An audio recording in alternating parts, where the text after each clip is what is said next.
Everyone, welcome to another Prehab Moto. Today we're going to talk about 5 exercises that we can do to help improve elbow, wrist, and hand, since those 3 parts of the body tend to work quite a bit together. So first thing is a reverse curl. So nothing too fancy about this. I just have a barbell here. And what I'm going to do with this is I'm going to go pronated with my hand position. So a lot of times we see bicep curls being done with the fingertips facing you. That is a supinated curl. We're going to go pronated because if we go back and watch the anatomy video, I talk about a brachioradialis muscle that sits on the outside of our forearm, which is the muscle right here. And we want to work that muscle, especially for our sport of motocross, because especially in that right hand, we twist the throttle with it. So that's a elbow flexor and wrist extensor muscle. So we're going to work that by going with a neutral hand grip. So nothing too wide and nothing too narrow with the barbell. And then knuckles facing outwards, elbows stay at the side. Okay, big common mistake with bicep curls that we see the elbows come up and away from the side. That is an action of the shoulder, not of the bicep. So we want to keep the elbows at the side while doing these bicep curls. Okay, so these are just a reverse barbell curl or a pronated curl on a barbell. Doesn't matter what you call it, you'll feel exactly what's being worked here, because honestly, even doing this in front of you right now, I'm not feeling a lot of my bicep muscle or my brachialis muscle. It's more of this radial brachialis muscle here sitting on the outside of the arm. Weight is going to determine how many reps you do. So of course, if you're doing heavier weight, you're going to do less reps. As long as you can maintain form, that's going to be okay. However, you're going to gain a lot of benefit from doing rep ranges of about 8 to 12 with this for about 3 to 4 rounds, with a more medium to moderate weight being about 60 to 70% of your capacity. Should be feeling quite a good burn on the outside of the arm with that one, of course. It's a great one. Moving on. Next one is done with either a PVC pipe or a broomstick or anything you have at home like that. So what you're going to do with this is our Supinator and Pronator exercise. Okay, so the Supinator and Pronator muscles sit on up towards the elbow, and they help to rotate that form. Okay, so while doing this, I like to hold my upper arm because my shoulder is going to want to get involved and start internally rotating, externally rotating, because these are bigger muscles and stronger muscles at the shoulder for rotation than the muscles in the forearm. So I'm going to hold my upper arm and I'm going to keep my elbow pit facing upwards for the most part. Then it's going to turn about 90 degrees in, 90 degrees back up as I'm going through. So this is a very thoughtful movement. So not something you just want to kind of come in here and start swinging this. If you're moving it like this, we're definitely not doing it right. So we slow it down. We keep that bicep facing upwards while we rotate out, which is a supinated position, and we rotate in, which is a pronated position. Challenge with this, if you're right in the middle like I was just showing, that's going to be much easier.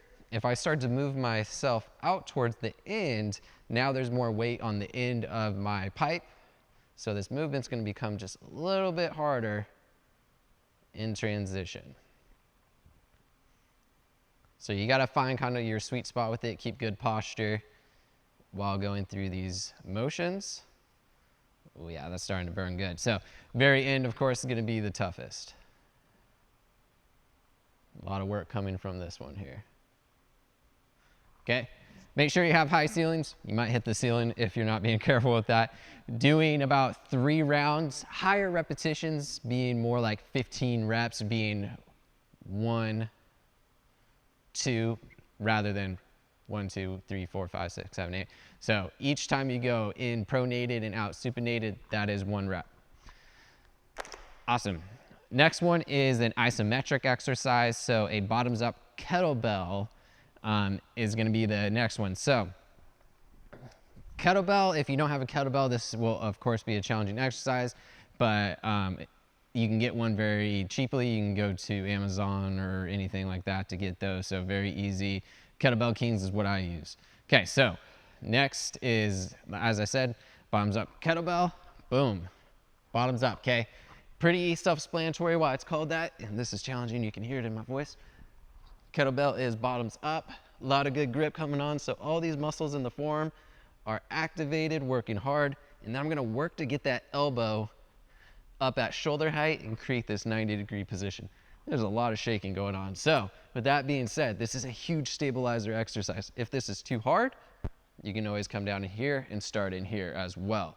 And then the next one would be to actually be doing a shoulder press with it all the way up. As you can see, it's pretty challenging, okay? So isometric is where we're gonna start. Bottom position here first, 20 to 30 seconds. If you can do that with ease, then we go here, 20 or 30 seconds. Whew. What we're working with that, as I was saying, a lot of grip because that kettlebell wants to fall over.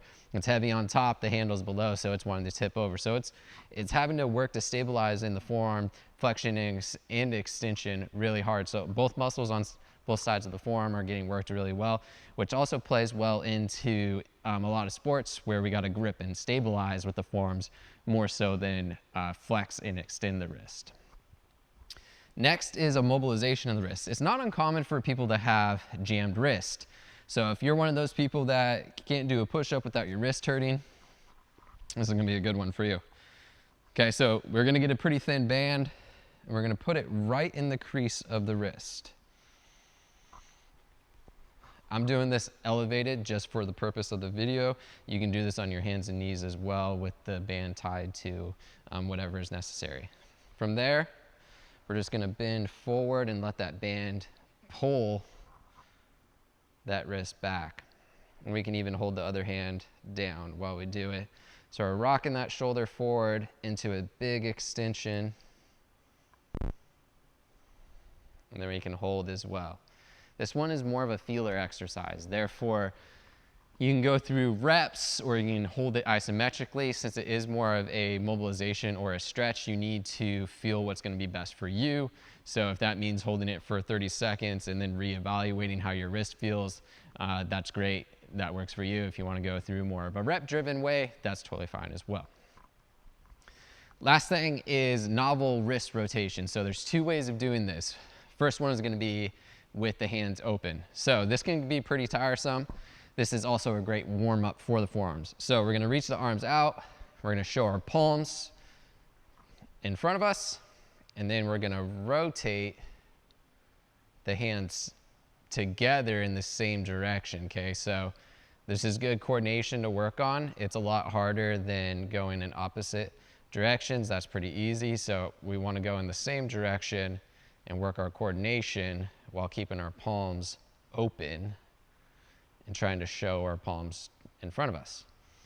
So honestly, doing 2 rounds, 10 each direction with the hands open, you're gonna be feeling the forearms because we're doing rotation, which means we're activating flexion, extension, circumduction, inversion, eversion, all the different motions that the wrists are capable of.